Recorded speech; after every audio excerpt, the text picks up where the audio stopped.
رب کائنات نے زمین کے اوپر جن کو ہدایت کا نشان بنایا ان کا ذکر کیا کریں، تاکہ آپ جگ میں آ کر ادھر ادھر دیکھا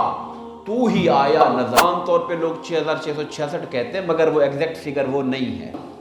کہ انبیاء کا ذکر کرنا یہ کوئی معمولی بات نہیں ہے۔ یہ اللہ اپنی ٹانگ اپنا پاؤں زمین پر مارے، وہاں سے ایک پانی کا چشمہ نکلے گا۔ مجھے شیطان کی طرف سے بڑی شدید قسم کی اذیت اور تکلیف پہنچی ہے،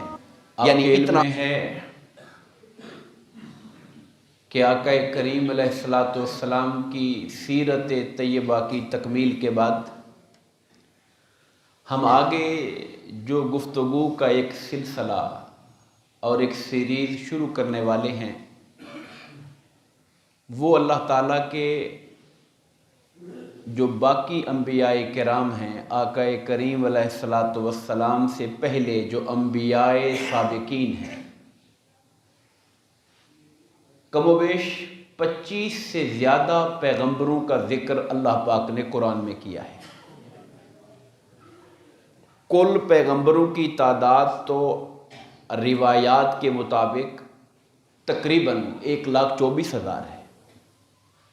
مگر قرآن میں جن کا نام آیا، جن کا ذکر آیا، وہ 25 یا 26 ہیں جن کا ذکر ہوا ہے۔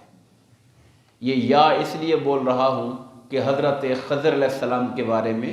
اختلاف ہے کہ وہ نبی ہیں یا ولی ہیں،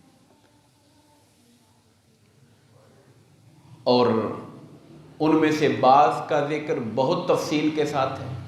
جیسے حضرت آدم علیہ السلام کا، جیسے حضرت موسیٰ علیہ السلام کا بہت تفصیل کے ساتھ ہے، ابراہیم علیہ السلام کا۔